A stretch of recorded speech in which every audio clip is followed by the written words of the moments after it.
বন্ধুরা, আজ আমি করে নেব এই আমলকি দিয়ে মুখশুদ্ধি। আমলকি প্রথমে নিয়েছি, এবার ধুয়ে নেব।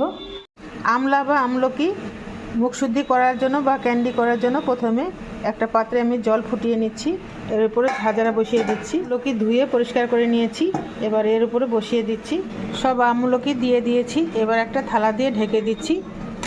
এবার ঢাকাটা খুলে দেখব সেদ্ধ হয়েছে কিনা। এই দেখুন বন্ধুরা, ফেটে গিয়েছে, তার মানে সেদ্ধ হয়ে গিয়েছে। এবার নামিয়ে ঠান্ডা করে নেব। এবার বিচি ছাড়িয়ে নেব, এভাবে সব ছাড়িয়ে নিচ্ছি। ফেটে গিয়েছে, নিজে নিজে ছেড়ে যাচ্ছে।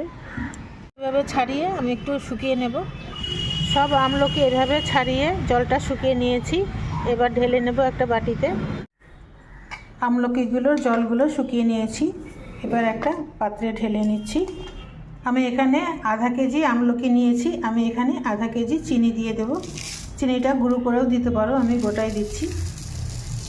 চিনিটা দিয়ে দিয়েছি, আর দিয়ে দিব দুটো লেবুর রস। লেবু চিপে দিয়ে দিয়েছি। এবার ভালো করে মিশিয়ে 3 দিন ঘরে ঢেকে রেখে দিব। লেবুর রস আর চিনি আমলকির সাথে ভালো করে মিশিয়ে নিয়েছি, এখন 2-3 দিন এভাবে রেখে দেব। চিনিটা গলে গিয়েছে, 3-4 দিন এভাবে রেখে দিব, শুধু মধ্যে মধ্যে নেড়ে দেব। 3 দিন পর আমি আমলকিগুলো তুলে নিচ্ছি, তুলে শুকিয়ে নেব। আমলকির রসটা ফেলবো না, এটা দিয়ে অন্য কাজ করা যাবে। এই আমলকিগুলো সব তুলে নিয়েছি, এর গায়ে যে রসগুলো লেগে আছে শুধু এগুলো শুকিয়ে নেব। আমলকিগুলো রস থেকে উঠিয়ে শুকিয়ে নিয়েছি। জারে আমি চিনি গুঁড়ো করে নিয়েছি, এখন এর মধ্যে মেখে নেব।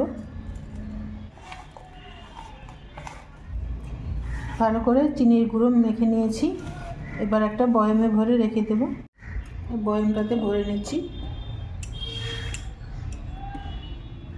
এইভাবে তোমরা তৈরি করে নাও আমলকির মুখশুদ্ধি বা ক্যান্ডি।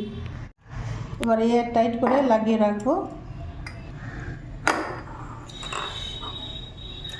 এইভাবে তোমরা তৈরি করে নাও আমলকির মুখশুদ্ধি বা ক্যান্ডি।